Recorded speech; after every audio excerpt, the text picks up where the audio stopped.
نحمده ونصلي على رسوله الكريم سبحان الله رب العرش العظيم والحمد لله رب العالمين. فقد قال الله تعالى في القرآن العظيم والقرآن المجيد: الذين ينفقون أموالهم بالليل والنهار سرا وعلانية فلهم أجرهم عند ربهم ولا خوف عليهم ولا هم يحزنون. இறையுடைய வாழ்வழித்து நெடுநிலத்தை காப்பதற்கு மறையளித்த இறைவனுக்கே மாபெரும் சத்திய சுந்தரான நபிகள் நாயகம் ஸல்லல்லாஹு அலைஹி வஸல்லம் அவர்கள் மீதும் அவர்களின் வழிபார்ந்த சத்திய சஹாபாக்கள் நம் அனைத்து நல்ல நேரங்கள் மீதும் ஏகவல்லனின் சாந்தியும் சமாதானமும் என்றென்று நிலவரமாக. கண்ணியத்திற்குரிய இஸ்லாமிய பெரியோர்களே, சகோதரர்களே, ரமலானுடைய மாதம் என்று சொன்னால் நம்முடைய சிந்தனைக்கு வரக்கூடிய இரண்டு விஷயங்கள்: ஒன்று நோன்பு, இன்னொன்று ஜக்காத். இந்த இரண்டு விஷயங்களும் நம்முடைய சிந்தனைக்கு ஓடி வரக்கூடியது. ஜக்காத்துங்கிறது எந்த மாசத்துல வேண்டாலும் கொடுக்கலாம். ரமலான் மாசத்துல தான் கொடுக்கணும் அப்படிங்கிறது இல்லை. அப்படி இருந்தும் கூட ரமலானுடைய மாசத்துல ஜக்காத்து ஒரு பரபரப்பான ஒரு மாற்றத்தை ஏற்படுத்துகிறது என்று சொன்னால், அதிலே மக்கள் ஆர்வம் காட்டுகிறார்கள் என்று சொன்னால், அதனுடைய சிறப்பை விளங்கி வச்சிருக்கிறாங்க. ரமலான் மாசத்துல ஜக்காத்தை கொடுக்குறதுக்கும் மற்ற மாசத்துல கொடுக்குறதுக்கும் உள்ள சிறப்பை வழங்கி வச்சிருக்கிறதுனால தான் அதிகமாக காண முடியுது. ரமலான் மாசத்துல ஜக்காத் கொடுக்கிறது என்ன சிறப்புங்கிறத தெரிஞ்சு வச்சிருக்கிறாங்களோ இல்லையோ, ஆனால் சிறப்புங்கிறத தெரிஞ்சு வச்சிருக்கிறாங்க. என்ன சிறப்பு? ஏன் ரமலானுடைய மாசத்துல ஜக்காத்தை கொடுக்கறதுல அதிகமான பேர் ஆர்வம் காட்டுறாங்க?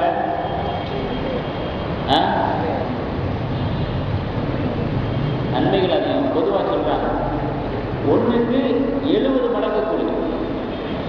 ₹1 கொடுத்தா 70 ரூபாய் கொடுத்த மாதிரி, 10 ரூபா கொடுத்தா 700 ரூபா கொடுத்த மாதிரி, ஒன்றுக்கு 70 மடங்கு கூலி. அப்படி ஒரு சிறப்பு இந்த மாசத்துல இருக்கிற காரணத்தினால்தான் ஜக்காத்து இந்த மாசத்துல வெகு வேகமாக பரபரப்பாக கொடுக்கப்பட்டு கொண்டிருக்கிறது, வாங்கப்பட்டு கொண்டிருக்கிறது. இஸ்லாத்தினுடைய பார்வையில நிதி உதவி என்று எடுத்துக்கொண்டால் அது 2 வகையாக இருக்கிறது. ஒன்று தர்ம நிதி, இரண்டாவது பொது நிதி. தர்ம நிதி அப்படிங்கிறது நம்முடைய விருப்பத்துக்கு தகுந்த மாதிரி கொடுக்கிறது. நம்ம மனசு எவ்வளவு விரும்பிச்சோ அவ்வளவு கொடுக்கலாம், கொடுக்கலைன்னா தப்பு கிடையாது. இப்படிப்பட்ட ஒரு தர்ம நிதி அப்படிங்கிற ஒரு வகை. நிதியுதவியில 2வது வகை பொது நிதி. பொது நிதினா என்ன? ஏழைகளை வாழ வைக்கும் திட்டம் என்று சொல்லக்கூடிய, ஏழைகளின் வரி என்று சொல்லக்கூடிய, வறுமை ஒழிப்பு திட்டம் என்று சொல்லக்கூடிய இந்த ஜக்காத்து தான் 2வது வகையான பொது நிதியாக இருக்கிறது. இது கண்டிப்பாக கொடுத்தே ஆக வேண்டும் என்பதான நிதி. இப்படிதான் பொருளாதாரத்தில் நிதி என்ற செயலை 2 வகையாக இஸ்லாம் பார்க்கிறது. இஸ்லாத்தினுடைய 5 பெரும் கடமைகளை எல்லாரும் தெரிஞ்சு வச்சிருக்கோம். முதலாவது ஈமான், 2வது தொழுகை, 3வது நோன்பு, 4வது ஜக்காத், 5வது ஹஜ். ஈமான்ங்கிற கடமை இருக்குது. இது ஒரு மனிதனுடைய இறுதி மூச்சு வரைக்கும் சம்பந்தப்படக்கூடிய ஒரு விஷயம். கடைசியான ஹஜ்ஜும் ஆரம்பமான ஈமானும் ஆயுளோடு சம்பந்தப்பட்டது, வாழ்க்கையினுடைய முழுவதோடு சம்பந்தப்பட்டது. என்ன வித்தியாசம்? ஈமான்கிறது ஆயுள் முழுவதும் சம்பந்தப்பட்டது, ஹஜ்ஜுங்கிறது ஆயுள்ல ஒரு தடவை சம்பந்தப்பட்டது. ஆக 2 ஆயுளோட சம்பந்தப்பட்டது. அதுக்கு இடையில இருக்கக்கூடிய தொழுகை, நோன்பு, ஜக்காத்து அப்படிங்கிறது, தொழுகை என்பது தினசரி கடமை, ஒவ்வொரு நாளும் 5 வேளை தினசரி கடமை. நோன்புங்கிறது 12 மாதங்கள்ல ஒரு மாதம் அர்ப்பணம், பசிக்கும் பட்டினிக்கும் தாகத்துக்கும் ஒரு மாதம். ஜக்காத்துங்கிறது வருஷத்துக்கு ஒரு முறை. இப்படி 5 கடமைகளில் ஒன்றாக ஜக்காத் இருந்து கொண்டிருக்கிறது என்பதை நாம் நினைவில் கொள்ள வேண்டும். 5 தூண்களில் ஒரு தூண், இஸ்லாத்தினுடைய 5 தூண்களில் ஒரு தூண், 5 வழிபாடுகளில் ஒரு வழிபாடு என்பதாக ஜக்காத்தை பற்றிய எண்ணங்களை நம்முடைய உள்ளத்திலே ஏற்படுத்திக் கொள்ள வேண்டும். தொழுகைக்கும் ஜக்காத்துக்கும் பெரிய வித்தியாசம் இல்லை. அதுவும் அல்லாவுடைய கட்டளை தான், இதுவும் அல்லாவுடைய கட்டளை தான். நோன்பு எப்படி அல்லாவுடைய கட்டளையோ அதே மாதிரி தான் ஜக்காத்து அல்லாவுடைய கட்டளை. ஆனால் இந்த 5 கடமைகளில் ஜக்காத்தினுடைய விஷயத்தில் மட்டும்தான் நம்ம ஒரு பொதுப்போக்கான ஒரு சிந்தனை இருக்கிறது. தொழுகையின் மீது இருக்கக்கூடிய, நோன்பின் மீது இருக்கக்கூடிய, ஹஜ்ஜின் மீது இருக்கக்கூடிய, ஈமானின் மீது இருக்கக்கூடிய ஒரு முக்கியத்துவமான ஒரு சிந்தனையை விட கொஞ்சம் குறைவாகத்தான் பொருளாதாரத்தினுடைய விஷயத்தில் இருக்குது, ஜக்காத்தினுடைய விஷயத்தில் இருக்குது. அது ஏன்கிறது தெரியல. ஆனால் அந்த 4ஐயும் அல்லாஹ்வுத்தாலா எப்படி கட்டளையிட்டானோ, கடமையாக்கினானோ, அதே மாதிரி தான் அதே அல்லாஹ் தான் இதையும் கடமையாக்கி இருக்கிறான், கட்டளையிட்டு இருக்கிறான் என்பதை நினைவில் கொள்ள வேண்டும். குர்ஆன்ல 82 இடங்கள் அல்லாஹ் தொழுகை பற்றி சொல்லும் பொழுதெல்லாம் அதுக்கு பக்கத்திலேயே ஜக்காத்தை பற்றியும் சொல்றோம். 82 இடங்கள் தொழுகையை சொல்லக்கூடிய இடங்களிலெல்லாம் ஜக்காத்தை பற்றி அல்லாஹ் சொல்றான். ஆக பிரித்து பார்க்க முடியாத ஒன்றாக 2ம் அல்லாஹ்வுடைய கட்டளையாகவே இருந்து கொண்டிருக்கிறது. இன்னொரு வசனத்தில் அல்லாஹ் சொல்றத பார்த்தா தொழுகைக்கு முக்கியத்துவம் கொடுக்குறாரு, ஜக்காத்தை ஒரு பொருட்டாக கருத மாட்டேங்கிறாரு, ஜக்காத்தை ஒரு 2ஆம் பட்சமாக பார்க்குறாரு.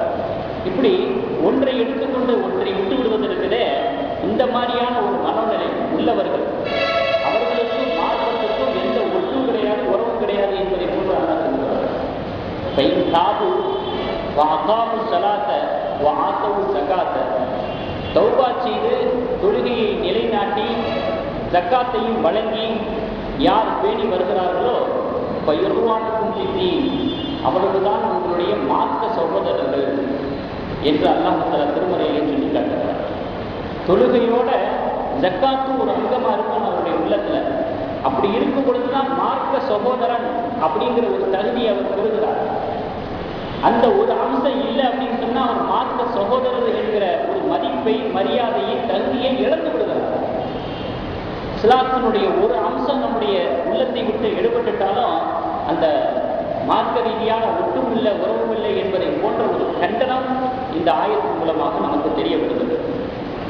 அதே போல ஜக்காத்துங்கிறது எப்படி ஒரு அழகான ஒரு திட்டம் அப்படின்னு சொன்னால், ஒரு மனிதன் தான் சம்பாதிக்கக்கூடிய பொருள் அனைத்தும் தனக்கே சொந்தம் என்று சொல்லக்கூடிய தனியார் மயமாக்கல் கொள்கையும் கிடையாது. என்னுடைய பொருள், நான் சம்பாதிச்சது, எனக்கு மட்டும்தான் அது சொந்தம் என்பதாக தூக்கி பிடிச்சு பேசுறது, இந்த மாதிரியான ஒரு தனியார் மயமாக்கல் கொள்கையும் கிடையாது. அதே நேரத்தில் ஒரு மனிதன் அவன் சம்பாதிக்கக்கூடிய அத்தனையும் அரசாங்கத்துக்குத்தான் சொந்தம் என்கிற பொது உடைமை கொள்கையும் கிடையாது. உலகமயமாக்கல், தனியார் மயமாக்கல், பொது உடைமை கொள்கை, இது எந்த விதத்திலையும் இஸ்லாம் உடன்படலை. இந்த கொள்கையில எந்த விதத்திலையும் இஸ்லாத்திற்கு உடன்பாடு கிடையாது. நடுநிலையான ஒரு கொள்கை, நடுநிலையான ஒரு போக்கு பொருளாதார ரீதியில இஸ்லாம் கையில் எடுத்திருப்பது தான் ஜக்காத் என்பதாக. 2% ஏழைகளுக்கு கொடுத்துரு, எல்லாம் நீ சம்பாதிச்சது தான், உனக்கு சொந்தமானது தான், உனக்கு உருத்தானது தான், யார் இல்லைன்னு சொன்னா அதிலிருந்து ஒரு 2.5, 100 ரூபாய்க்கு 2000 ரூபா, 100 ரூபாய்க்கு 2000 ரூபா, 1 லட்சம் ரூபாய்க்கு 2500 ரூபா, 2% பிரிச்சுட்டு அதுக்கு பிறகு இருக்கக்கூடிய சொத்துக்கள் பூரா, செல்வங்கள் பூரா உனக்கே சொந்தம்.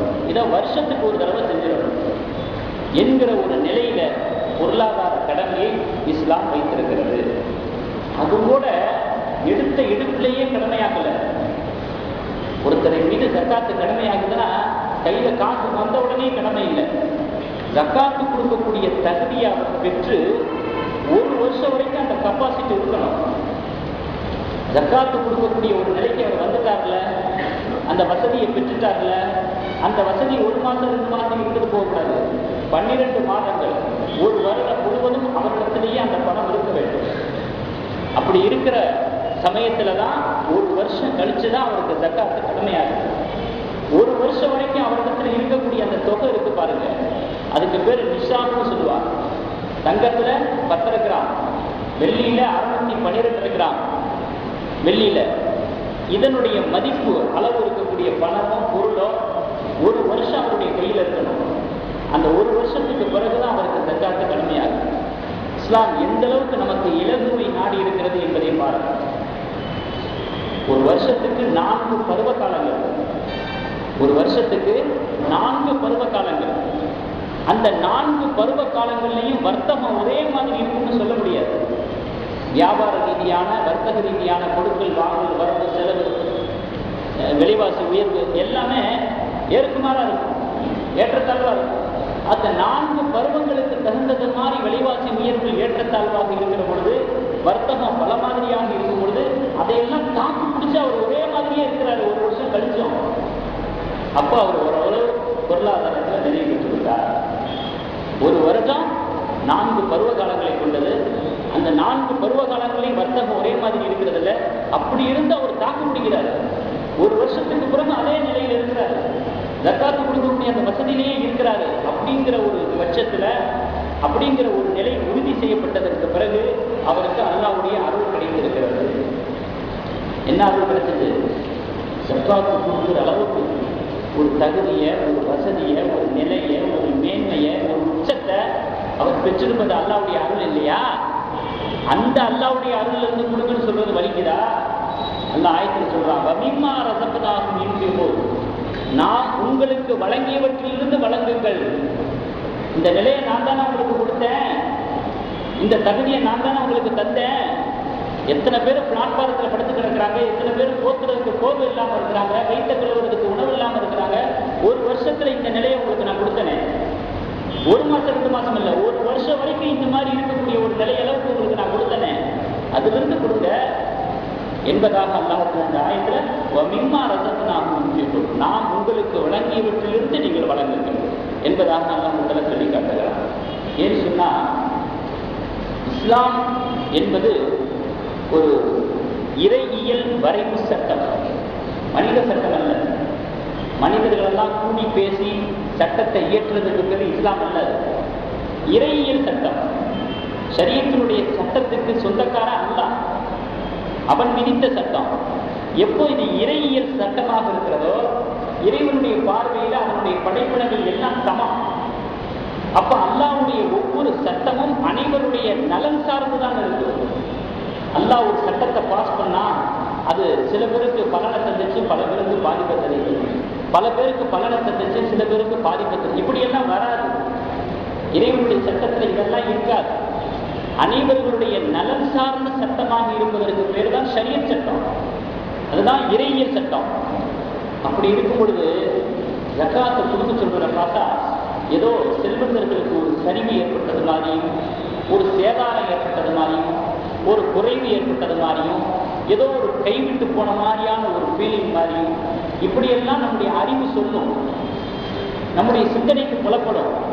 ஆனால் இது செல்வந்தர்களுக்கு எந்த விதத்திலையும் சேதாரமான விஷயம் அல்ல. அவர்களுடைய செல்வத்தை குறைக்கும்படியான நடவடிக்கை அல்ல. இது நம்ம சொல்றதில்லை, அல்லாஹ்வுடைய கூற்று அப்படி இருக்கிறது. அல்லாஹ் ஒரு ஆயத்தில் தெளிவாக சொல்லுகிறார், குது மின் அம்வாலிஹிம் ஸதகத்தன் துத்தஹீருஹும் வ துஸக்கீஹிம் பிஹா. நபியே, அந்த செல்வந்தர்களிடமிருந்து ஜக்காத் என்று சொல்லக்கூடிய, ஏழைகளுடைய வரி என்று சொல்லக்கூடிய அந்த ஜக்காத்தை நீங்க வசூல் பண்ணுங்க. அப்படி அவர்களிடத்திலிருந்து ஜக்காத்தை வசூலிப்பதன் மூலமாக நீங்கள் அவர்களை அகமும் புறமும் சுத்தப்படுத்தியவர்களாக ஆகிவிடுவீர்கள். செல்வந்தர்களிடமிருந்து ஜக்காத்தை வெளியேறிடுச்சுன்னா அகமும் சுத்தமாயிடுது, புறமும் சுத்தமாயிடுது. இப்படிப்பட்ட ஒரு சுத்தத்தை ஏற்படுத்தியவர்களாக நீங்கள் ஆகுவீர்கள் என்று 9வது அத்தியாயம் 11வது வசனத்துல அல்லாஹ் தஆலா சொல்லி காட்டுகிறார்.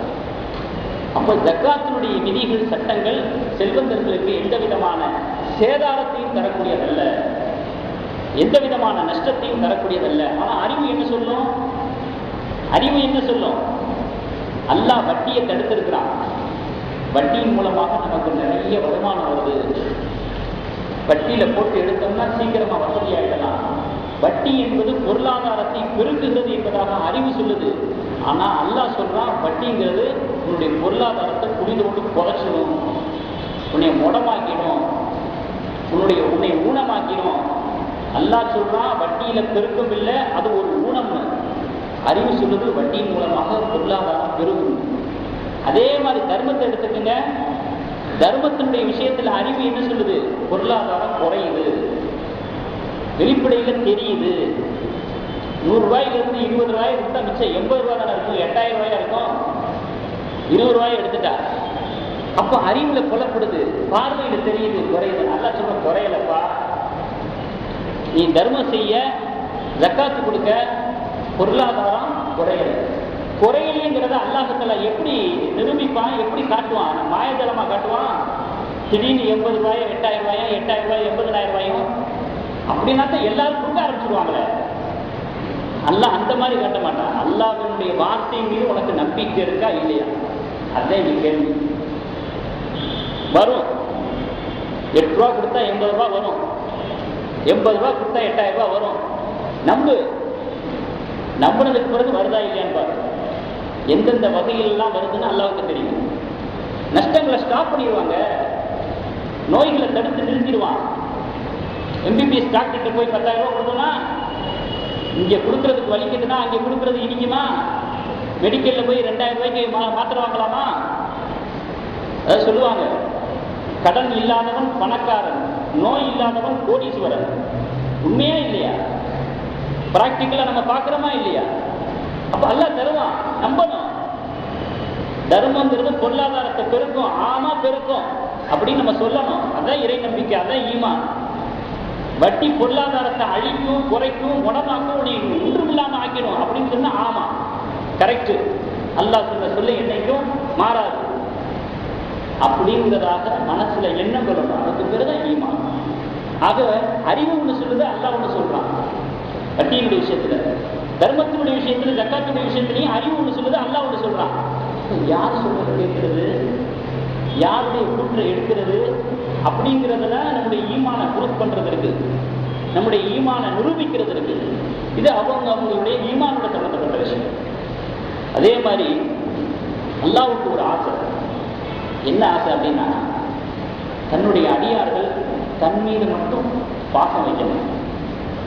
தன்னுடைய அடியார்கள், தன்னால் படைக்கப்பட்டவர்கள் தன் மீது அதிகமான பாசம் வைக்கணும், பிரிய வைக்கணும் அப்படின்னு அல்லாஹ்வுக்கு ஒரு ஆசை. அந்த பிரியத்தை பார்க்கறதுக்காக அல்லாஹ் என்ன செய்யறான்? செல்வத்தை கொடுக்குறான், எக்கச்சக்கமா கொடுக்குறான். அவனே கொடுத்துட்டு செலவு செய்வாங்கிறான். கொடுத்தவன் என்ன செய்யறான்? பிறருக்கு கொடுக்க சொல்றான். கொடுத்துட்டான்னு வச்சுக்கங்களேன், அங்கே அவனுக்கு முன்னாடி என்ன சவாலா வருது தெரியுமா? அல்லாஹ்வுடைய கட்டளை பெரிதான், அவன் சேர்த்து வைத்த செல்வம் பெரிதான்.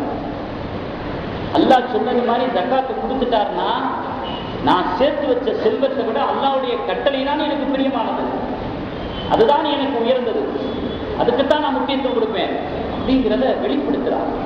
அல்லாஹ் சந்தோஷம் அடைவானா இல்லையா? அல்லாஹ் பூரிப்படைவானா இல்லையா? இப்ப ஜக்காத்துங்கிற கடமையை விதிச்சதுக்கு பிறகும், அதனுடைய முக்கியத்துவத்தை அறிஞ்சதுக்கு பிறகும், நான் சேர்த்து வச்ச செல்வத்தின் மீது தான் எனக்கு பாசம் அதிகம், பிரிய அதிகம், மதிப்பு அதிகம். அல்லாஹ்வுடைய கட்டளை அது கேட்கறதுக்கு தான், அதெல்லாம் நடைமுறைக்கு இல்லை அப்படிங்கிறதாக ஜக்காத்து கொடுக்காமையே இருந்துட்டாரு அப்படின்னு சொன்னா, அப்ப அவர் என்ன சொல்ல வர்றாரு? அல்லாஹ்வின் மீது எனக்கு அவ்வளவு பிரியம் இல்லை, அல்லது அல்லாஹ்வுடைய பிரியத்தை நான் பெற வேண்டும் என்ற ஆர்வம் எனக்கு இல்லை அப்படின்னு சொல்ல வர்றாரா? அதுக்கு பேரு இஸ்லாமா? அதுக்கு பேரு மூமினா? அதுக்கு பேரு முஸ்லிமா? அதுக்கு பேரு ஈமானா? ஆக அல்லாஹ்வின் மீது இருக்கக்கூடிய, அல்லாஹ்வுடைய கட்டளையின் மீது இருக்கக்கூடிய மதிப்பை, ஒரு மரியாதையை, ஒரு பிரியத்தை வெளிப்படுத்தக்கூடிய ஒரு வாய்ப்பு ஜக்காத்து கொடுக்கிறது. மற்ற கட்டளைகள் கூட, கடமைகள் கூட செலவில்லாத கடமை, அவ்வளவா. இது முழுக்க செலவை மையமாக கொண்ட கட்டளை. இதுல தான் நம்ம ஈமான நிரூபிக்கிறதுல மிகப்பெரிய ஒரு உயர்ந்த நிலையை அடையக்கூடிய ஒரு வாய்ப்பு இருக்கிறது என்பதை நாம் விளங்கிக் கொள்ள வேண்டும். அதனால தான் அல்லாஹ்வுத்தாலா பூரிச்சு போய் ஒரு ஆயத்தில் சொல்றான் பாருங்க, 2வது அத்தியாயம் 274வது வசனத்துல, அல்லதீன யுன்ஃபிகூன, கொடுக்காதவங்களை விட்டுருங்க, கொடுக்க மனம் இல்லாதவங்களை விட்டுருங்க, கொடுக்குறவங்க இருக்கிறாங்கல்ல, என்னுடைய கட்டளையை ஏற்று செல்வத்தை பெருசா நினைக்காம இறைவனுடைய கட்டளையை பெருசா நினைச்சு கொடுக்குறாங்க பாருங்க, அவங்களை பாராட்டி புகழ்ந்து பூரிச்சு சொல்றான். அல்லதீன யுன்ஃபிகூன அம்வாலஹும், அவர்கள் எத்தகையவர்கள் என்றால் தாங்கள் சம்பாதித்து வைத்த சேர்த்து வைத்த பொருள்களை தாராளமாக செலவு செய்வார்கள். வில்லைலி வண்ணகாரி, இரவிலையும் செய்வாங்க, பகல்லையும் செய்வாங்க. பகல்ல வந்தா கொடுப்பாங்க, இரவுல அடிச்சு துரத்திடுவாங்க. இல்ல, வில்லைலி வண்ணகாரி, இரவிலையும் சரி பகல்லையும் சரி அல்லாவுக்கு என்று வருகிற பொழுது தன்னுடைய செல்வங்களை தாராளமாக அள்ளி கொடுப்பார்கள். சிறுவும் அலானியத்தை ரகசியமாகவும் கொடுப்பாங்க, பகிரங்கமாகவும் கொடுப்பாங்க. தேவைப்பட்டாங்க யாருக்கும் தெரியாம ரூமுக்குள்ள வச்சு கொடுப்பாங்க. 4 பேர் பார்க்கறது மாதிரி, இதே மாதிரி 4 பேர் கொடுக்கட்டும் அப்படிங்கிற ஒரு நல்ல எண்ணத்துல இஸ்லாத்தா பகிரங்கமாகவும் கொடுப்பாங்க. அப்படின்னு சொல்லிட்டு பலரும் அஜ்ருஹும் இன்த ரப்பிஹிம், அல்லாஹ்விடத்தில் அவர்களுக்கு மகத்தான கூலி இருக்கிறது, நன்மை இருக்கிறது, அந்தஸ்து இருக்கிறது என்று அல்லாஹ் தஆலா இந்த வசனத்தில் சொல்லியிருக்கிறார். இன்னொரு ஆயத்தில் சொல்லும் பொழுது லன் தனாலுல் பிர்ர ஹத்தா துன்ஃபிகு மிம்மா துஹிப்பு, நீங்கள் பிரியப்படுகிறீர்களே, ஆசைப்படுகிறீர்களே, அப்படிப்பட்டவைகளை நீங்கள் செலவு செய்யாத வரை உயர்ந்த நிலையை நீங்கள் அடைய மாட்டீர்கள், மிகப்பெரிய ஒரு நன்மையை பெற மாட்டீர்கள் என்று அல்லாஹ் தஆலா 4வது ஜுஸ்னுடைய ஆரம்ப ஆயத்திலேயே அல்லாஹ் தஆலா சொல்லி காட்டுகிறார். நபி ஸல்லல்லாஹு அலைஹி வஸல்லம் ஒருத்தர் கேள்வி கேட்டாங்க. என்ன அப்படின்னு சொன்னா, யா ரசூலல்லாஹ், தர்மம் செய்கிறதுல அதிகமான கூலியை பெற்றுத்தரக்கூடிய தர்மம் இது. தர்மம் செய்யக்கூடிய என்ன எனக்கு இருக்குது, நாட்டம் இருக்குது, நியத்து இருக்குது, அதிகமான கூலியை தரக்கூடிய தர்மம் எதுவாக இருக்கிறது, நான் அதை செய்யணும்னு ஆசைப்படுறேன் அப்படின்னு ஒரு சஹாபி கேட்டாங்க. நபி ஸல்லல்லாஹு அலைஹி வஸல்லம் எவ்வளோ அழகா சொல்றாங்க, அவர்களுடைய வாசகத்தை பாருங்க. நபி ஸல்லல்லாஹு அலைஹி வஸல்லம் சொல்லக்கூடிய செய்தி, உனக்கு பொருளாதாரத்தின் மீது ஆசை இருக்குது, மனசு முழுவதும் பொருளாதாரத்தின் மீது ஆசை இருக்குது, அதே நேரத்தில் வறுமை வந்துவிடுமோ என்ற அச்சமும் இருக்கிறது. பொருளாதாரத்தின் மீது அதிகமாக மோகம் கொண்டிருக்க, வறுமை வந்துவிடுமோ என்ற பீதி இருக்க, அதோட 3வது அம்சமா கஞ்சத்தனமும் இருக்கு. மனசளவுல நிறைய கஞ்சத்தனம் இருக்கு. அப்படி ஒரு கஞ்சத்தனம், இப்படி ஒரு நிலையில நீ வசதியா வாழ்ந்துட்டு இருக்கிற, பொருளாதாரத்தின் மீது பேராசை கொண்ட நிலையில, வறுமைக்கு அஞ்சிய நிலையில, கஞ்சத்தனமான குணம் கொண்ட நிலையில நீ வசதியா வாழ்ந்துட்டு இருக்கும் பொழுது நீ அள்ளி கொடுக்கிறவர், தர்மம் செய்கிறவர், அதுதான் உனக்கு அதிகமான நற்கூலியை தரக்கூடியது என்பதாக பெருமானார் ஸல்லல்லாஹு அலைஹி வஸல்லம் சொல்லிட்டு சொல்றாங்க. உன்னுடைய உயிர் தொண்டக்குழியை முடிச்சை அடைகிற வரைக்கும் நீ தர்மத்தை தாமதப்படுத்தாத. உயிர் அப்படியே தொண்டக்குழி வரைக்கும் வந்துருச்சு. அப்ப சொல்றது இன்னாருக்கு இவ்வளவு கொடுத்துருங்க, அதுக்கு அவ்வளவு கொடுத்துருங்க, இதுக்கு இவ்வளவு கொடுத்துருங்க, அது பெரிய விசேஷம் இல்லை. சொல்லிக்கிட்டு இருக்கும் பொழுது அந்த பொருள் பூரா வேற ஆளுக்கு சொந்தமாகி போச்சு, வாரிசுக்கு சொந்தமாகி போச்சு. அந்த நிலையை அடையும் பொழுது அப்போ போய் இன்னாருக்கு இவ்வளவு கொடுங்க, அன்னாருக்கு, இந்த மாதிரியான ஒரு நிலையில கொடுக்கிறது தான் ஒரு விசேஷமான தர்மம் என்பதாக பெருமானார் ஸல்லல்லாஹு அலைஹி வஸல்லம் சொன்னாங்க. புகாரி ஷரீஃப்ல பதிவு செய்யப்பட்ட ஹதீஸாக இருக்கிறது. அதே போல ஜக்காத்து கொடுக்கல அப்படின்னு சொன்னா, நம் மீது கடமையான அந்த ஏழைகளுடைய வரியை வெளியாக்கலை அப்படின்னு, செல்வத்திலிருந்து பிரிக்கலை அப்படின்னு சொன்னா, பெருமானார் ஸல்லல்லாஹு அலைஹி வஸல்லம் சொல்றாங்க, புகாரி ஷரீஃப்ல பதிவு செய்யப்பட்டாது, நாளைக்கு மறுமை நாளையில அந்த செல்வம் எல்லாம் ஒரு பெரிய பாம்பாக உருவெடுக்கும். அந்த பாம்பை வர்ணிக்கிறாங்க. அதனுடைய கண்களுக்கு மேலாக கரும் புள்ளிகள் தெரியும், தலை வழுக்கையாக இருக்கும், அது கழுத்தை வளையம் போன்று சுத்தி கொள்ளும், 2 தாடைகளை அப்படியே கப்பிக்கொள்ளும். கப்பிக்கொண்டு அந்த பாம்பு பேசுமா, நான் தான் உன் செல்வம், நான் தான் உன் கருவூலம் அப்படின்னு சொல்லி கொத்தி கொத்தி வேதனை செய்யுமா.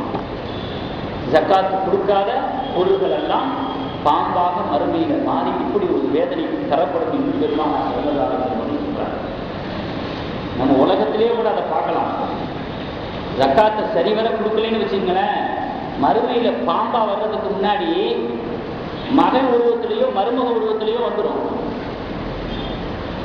முடமாகி போயிட்டோம், முதுமை அடைஞ்சு போயிட்டோம், இனிமே நம்மளால சம்பாதிக்க முடியாது அப்படிங்கிற ஒரு நிலையில நீங்க சொத்தை மட்டும் பிரிச்சு கொடுத்துருங்க.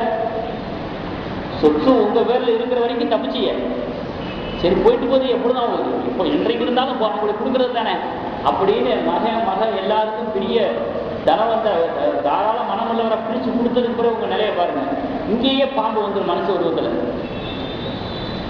வந்து படாத பாடுபடுத்தும், ஓடி போயிடுவாரு. எங்கேயாவது பாம்பு துரத்துற மாதிரி ஓடி போயிடுவாரு. அப்புறம் என்ன மறுமையில பாம்பு உருவெடுத்து வர இங்கேயே வந்துடுமே, பார்க்குறோமா இல்லையா? பெருமானார் ஸல்லல்லாஹு அலைஹி வஸல்லம் இந்த மாதிரி சொல்லியிருக்கிறாங்க. அதுக்கப்புறம் சதக்கா வேற ஜக்காத்து வேற. தமிழில் மொழிபெயர்ப்பு செஞ்சால் ஒரே வார்த்தை தான், தர்மம் அப்படிங்கிற ஒரே அர்த்தம் தான், ஒரே வார்த்தை தான். ஆனால் அதனுடைய தகுதியிலையும் தன்மையிலையும் வித்தியாசம் இருக்குது. ஜக்காத்துங்கிறது கடமை, சதக்காங்கிறது உபரி. ஜக்காத்துங்கிறது கண்டிப்பாக கொடுத்தே ஆகணும், சதக்காங்கிறது அது நம்முடைய இஷ்டம், கொடுத்தா நன்மை, கொடுக்கலைன்னா தப்பு கிடையாது. அதனால ரெண்டுக்குள்ள வித்தியாசத்தை விளங்கி வச்சுக்கிறது நம்ம மேலே உள்ள அவசியமா இருக்குது. சில பேர் ஏனாதாலும் கொடுத்துட்றாங்க. ஒருத்தர் சொன்னார், அதில் இந்த வருஷம் நான் வந்து கிட்டத்தட்ட ஒரு 6-7 லட்சம் ரூபாய்க்கு நான் கொடுத்துருப்பேன், நான் தர்மம் கொடுத்துருப்பேன். நான் கேட்டேன், அப்போ உங்களுக்கு ஜக்காத்து எவ்வளோ கடமையாக இருந்துச்சு அப்படின்னு. அதெல்லாம் எனக்கு தெரியாது. நான் 6 லட்சம் 7 லட்சம் அளவுக்கு நான் கொடுத்துருக்குறேன். சரி, யாருக்கு கொடுத்தீங்க? எல்லாத்துக்கும் தான் கொடுத்தேன். இப்படி இருக்கக்கூடாது. ஜக்காத்துங்கிறது நம் மீது கடமையான அளவு எதுங்கிறத தெரிஞ்சுக்கிறோம். அப்பத்தான் அந்த அளவை நம்ம முழுமை பெற்று விட்டோமா அல்லது குறையுள்ளவர்களாக இருக்கிறோமாங்கிறது தெரிஞ்சுக்க முடியும். கடமையை முழுமையாக நிறைவேற்றணுமா இல்லையாங்கிறத தெரிஞ்சுக்க முடியும். நுகர் நான் தொழுகிறேன்னு சொல்லிட்டு 2 ரக்காத்தோடு தொழுதுட்டு போனா, இஷா தொழுகிறேன்னு சொல்லிட்டு 3 ரக்காத்தோடு தொழுதுட்டு போனா ஒரு ரக்காத் பாக்கியம் தானே இருக்கும், தொழுகையை கூட நம்ம போயிடுமே. அதே மாதிரி ஜக்காத்து எந்த அளவுக்கு இவருக்கு கடமை, அவர் யாருக்கு அதை கொடுத்தாரு. ஏனாதானும் மனம் விரும்பிய பிரகாரம் செலவு செய்யறதுக்கு பேர் ஜக்காத்து இல்லை, அது வரையறுக்கப்பட்டிருக்கிறது. யாருக்கு கொடுக்கணுங்கிற தகுதி நிர்ணயிக்கப்பட்டிருக்கிறது. அதன் பிரகாரம் கொடுத்தா தான் அந்த கடமை நிறைவேறும். ஏனாதானம் கொடுக்கறதுக்கு பேர் ஜக்காத்து இல்லை. அதனால உபரியான தர்மங்களை எல்லாம் செஞ்சுட்டு இவர் ஜக்காத்தினுடைய கணக்கில் சேர்த்துடக்கூடாது. ஆக கொடுத்ததுக்கு நம்ம நன்மை கிடைக்கும். கடமை நிறைவேறுமா நிறைவேறாதான் ஜக்காத்துடைய நியத்தில் கொடுத்தா தான், தகுதியான ஆட்டை கொடுத்தா தான் அந்த கடமை நிறைவேறும். அதை தெரிந்து வைத்துக் கொள்ள வேண்டும். அதுக்கு ஒரு விதமான ஒரு அலட்சிய பொருள். அதை தெரிஞ்சு வச்சுக்கிறதுல, அதை தெரிஞ்சு வச்சுக்கிட்டு அதுக்கு தகுந்த மாதிரி நபர்களை பார்த்து, அந்த தகுதி உள்ளவர்களை பார்த்து கொடுக்கறதுல அவருக்கு ஆனால் இது வந்து அவர் அலட்சியமாக இதை நினைச்சாலும் கூட அந்த கடமையே மிஸ் பண்ண மாதிரி ஆகிடும்.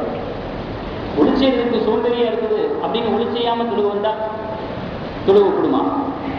கூடாது. அது மாதிரி தானே இது. ஜக்காத்துங்கிற கடமையை நிறைவேறதுக்கு அவர் யாருக்கு கொடுக்கணுங்கிற தகுதியை தெரிஞ்சுக்கிறோம். இல்லைன்னா அந்த நியத்தை வைக்கல, அந்த தகுதியை தெரிஞ்சு வச்சுக்கல அப்படின்னா அந்த கடமையை கூடாது. அடுத்து ஜக்காத்துங்கிறது நோன்பை போல, தொழுகையை போல அதுவும் ஒரு கடமை தான் அப்படிங்கிறத நம்ம மெயினாக ஆரம்பத்தில் சொன்ன மாதிரி நம்ம தெரிஞ்சு வச்சுக்கிறோம். ஏன்னா சில பேர் மார்க்கத்துக்காக உயிரை கூட கொடுக்க தயாராக வருவாங்க. அந்த அளவுக்கு அல்லாஹ்தாலா அவர்களுக்கு உணர்ச்சி குழப்ப கொடுத்துருப்பான். பாராட்டத்தக்க விஷயம், வரவேற்கத்தக்க விஷயம். ஆனால் பொருளாதாரத்தில் ஜக்காத்துன்னு வரும்பொழுது பதுங்கிடுவாங்க. உண்மையிலேயே இஹ்லாஸா உயிரை கொடுக்க வருவார். நான் சும்மா ஒரு வேடிக்கைக்கு சொல்லலை. மார்க்கத்துக்கு ஏதாவது ஒன்றுனா, சமுதாயத்துக்கு ஏதாவது ஒன்றுனா, இஸ்லாத்துக்காக அல்லாஹ்வும் உயிரை கொடுக்கறதுக்கு எத்தரிச்சுட்டு வருவார். உண்மையான உணர்வு, உண்மையான ஒரு இது வரவேற்கத்தக்கது.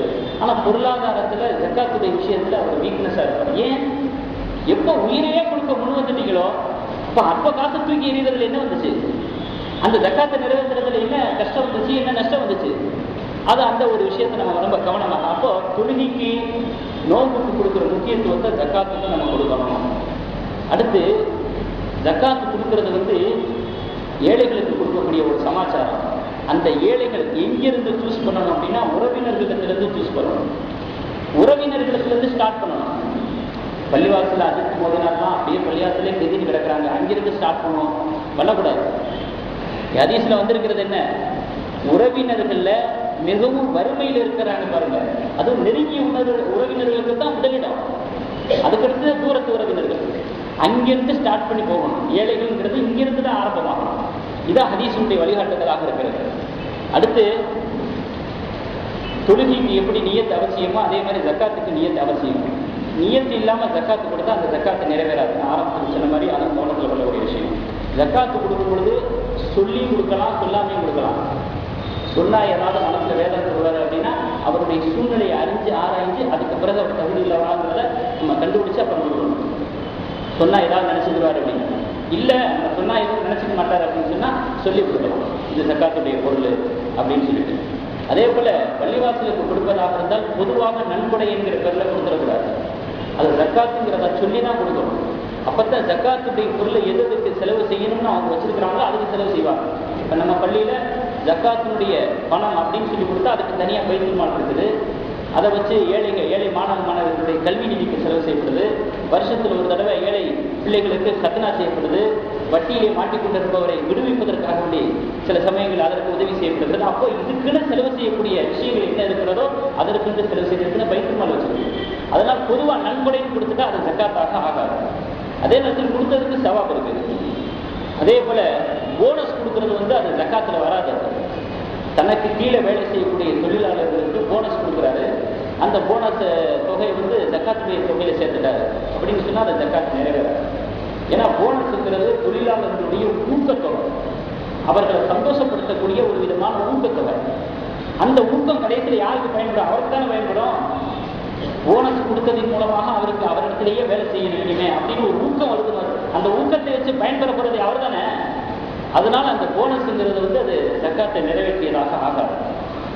ஆகையினால அல்லாஹ் தஆலா நினைச்சிருந்தா ஏழைகளுக்கு நேரடியாக செல்வத்தை கொடுக்கலாம். ஆனால் செல்வந்தர்களை கொண்டுதான் அவர்களுக்கு இந்த ஒரு நிலை கிடைக்கணும் அப்படின்னு அல்லாஹ் தஆலா இறை நியதியாக வச்சிருக்கிறான். வறண்டு போன உள்ளங்கள் எல்லாம் வளம் பெறுவது செல்வந்தர்கள் தங்களுடைய பொருளாதாரத்தை ஏழைகளுக்கு செலவு செய்வதன் மூலமாகத்தான். இப்படி அல்லாஹ் தஆலா இறை நியதியாக வச்சிருக்கிறதுக்கு காரணம் யாருக்கு அல்லாஹ்வுக்காக செலவு செய்யக்கூடிய மனம் இருக்குது இல்லை அப்படிங்கிறத தெரிஞ்சுக்கிறதுக்காக தான். எவ்வளவுக்கும் ஐயக்கும் அஹ்சன் அமலா, உங்களில் அமல்களில் அழகானவர் யார் என்பதை நாம் சோதிப்பதற்காக அப்படின்னு அல்லாஹ் தஆலா ஆயத்தில் சொல்லி காட்டலாம். ஹஜ்ரத் அலி ரலியல்லாஹு அன்ஹு அவர்கள் சொல்றாங்க, உங்கள் மீது கடமையான ஜக்காத்தை கொடுத்தாலே போதும் சமுதாயத்தினுடைய வறுமை நீங்கிடுங்கிறாங்க. ஏன்னா செயல்பாட்டில் நம்ம பயிற்சி பண்ணி பார்க்கலாம். உங்களின் மீது கடமையான ஜக்காத்தை நீங்க கொடுத்தாலே போதும் சமுதாயத்தினுடைய வறுமை நீங்கிடும் அப்படின்னு அலி ரலியல்லாஹு அன்ஹு அவர்கள் அடித்து சொல்றாங்க. அப்படிப்பட்ட ஒரு உன்னத கடமையாக இருக்கக்கூடிய இந்த ஜக்காத்துங்கிற இந்த கடமையை நம்முடைய வாழ்வினுடைய உயிர் மூச்சாக கொண்டாத நமக்கு கடமையாக இருக்கும் பட்சத்தில் வாழ்வினுடைய ஒரு உயிர் மூச்சாக கருதி அந்த கடமையை நிறைவேற்றியவர்களாக நாம் ஆக வேண்டும். அல்லாஹ் தஆலா அப்படி ஒரு பாக்கியத்தை நாம் அனைவருக்கும் தந்தல் செய்ய வேண்டும்.